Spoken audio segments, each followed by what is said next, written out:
Langley Pond, Lake.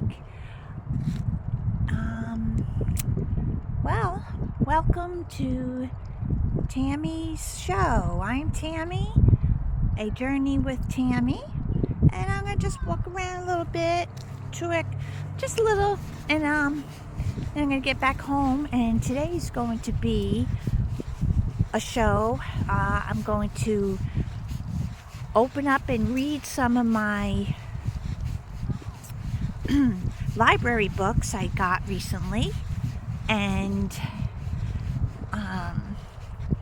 gonna read some to you, and we're gonna discuss some of the things and just see what comes out of the topics that I find in the books. Let's just listen to the nice quietness of the water. I just picked up tons of garbage and threw it out in the dumpsters, and I fed the kitties. I got a quick little clip of them in the woods. This lady feeds them all the time, and I occasionally feed them because I'm not always over here, but she feeds them really well, and they get spayed, neutered, and they get returned back to the nice area that they live here in this park. Let's walk around. Oh, that breeze feels so good.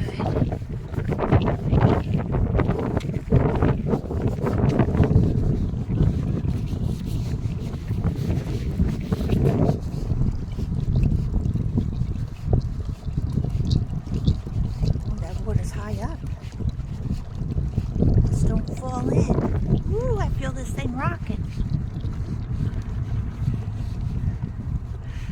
There's the Santa boat from last week. Parked right there. This is gorgeous here. Oh, look at the water lapping up the... Ooh, kind of scary. Hope no alligator comes up and gets me. Huh.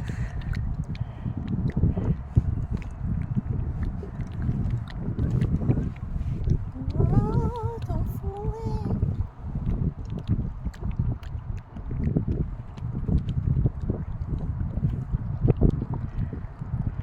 This is the biggest pond around.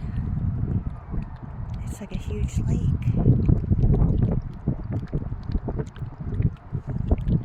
I call it a lake. Okay.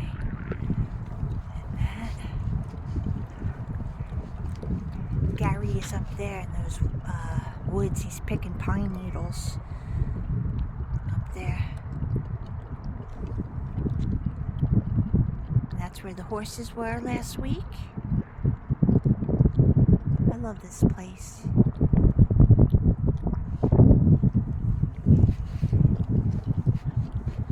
I'm going to do some walking.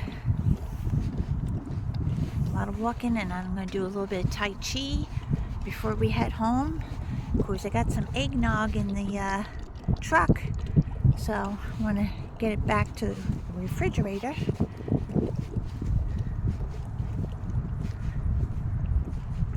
And Lioness, my kitty who got neutered, he's healing. He's going on day 3. He's got his little collar on. I don't have it on tight.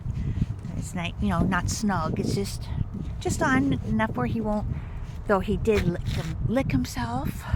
Today he got to it because we didn't have the collar on at one point. We wanted to give him a little break, but I think he'll be okay.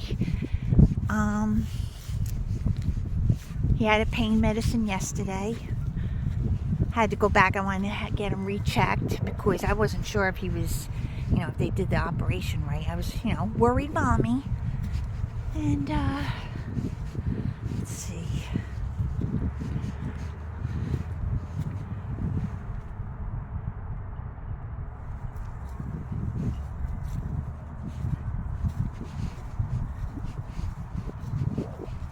Those boats over there, they do races in those big long boats, the yellow ones.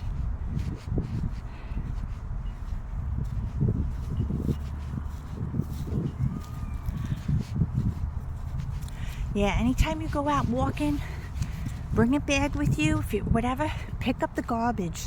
We gotta keep this earth clean, and we don't want it going into the waters and killing fish and hurting turtles or ducks, and geese. Just pick up the garbage. Don't worry who threw it out. Just throw it out.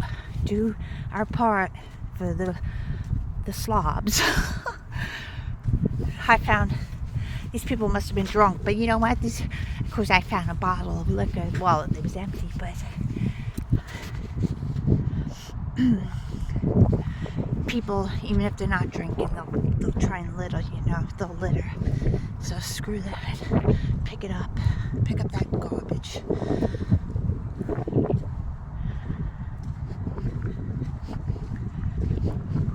Okay, I'll talk to you soon.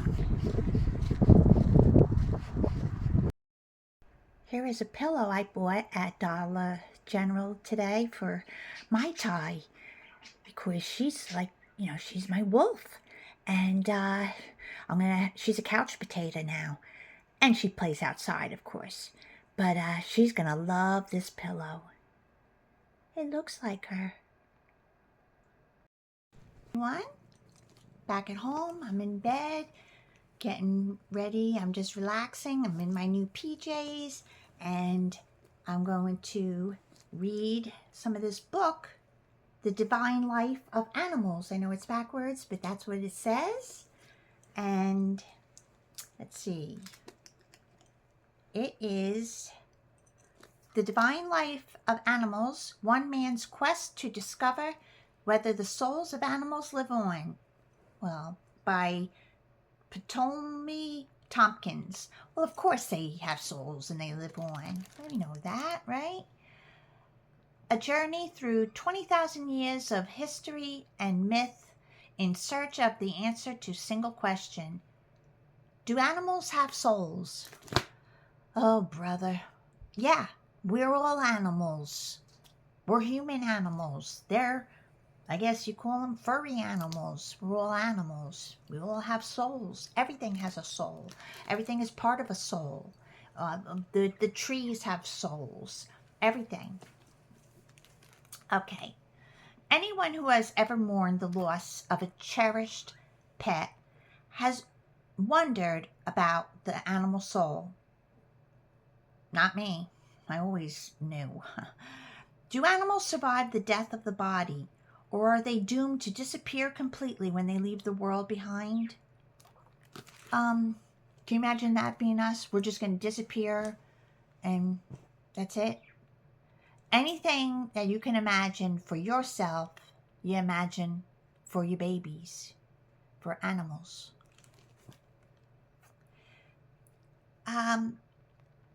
Both scientists and religious authorities have long scoffed at the idea of animals in heaven. Okay, that's really weird because a lot of scientists, I believe, don't believe in heaven. Okay, but I know there are scientists that do, of course.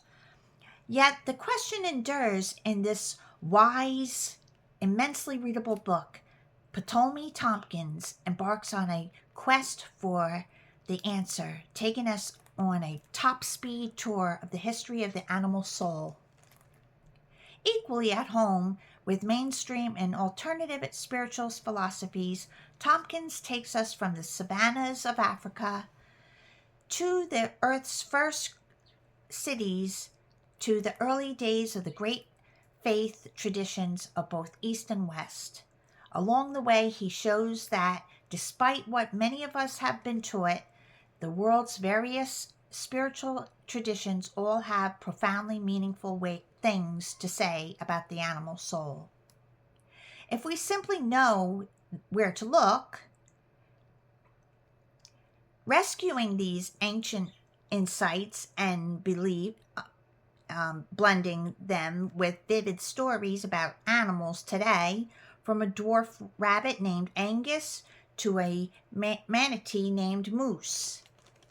Speaking of another animal, look who's here. Oh, she's all purring. I got Poppy. Poppy's here. Yeah, Poppy. Poppy. She's my dentist. Okay, all right. Now, let's see. I see like a circle. Okay, it's out. Now, where did I leave off?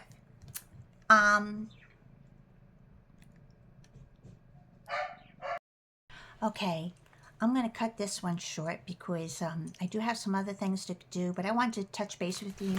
And we'll continue on this about our animal companions. This book was, I see, was written in 1954. Of course, that's why it's like really kind of antiquated. And then 1982, it got renewed. So I picked an antiquated book. But anyway, it's a good subject to talk about. And leave in the comments below what you think about all this and discuss about souls for everyone, humans as well. All right, everyone. Thanks for stopping by. And I got to go. Babies want to be fed. All right. Mwah. I'll talk to you later.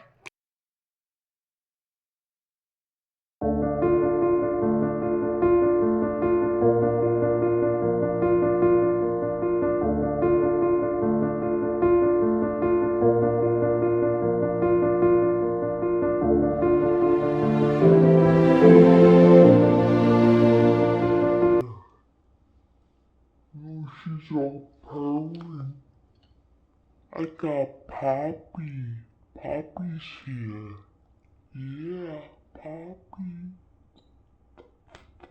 Poppy.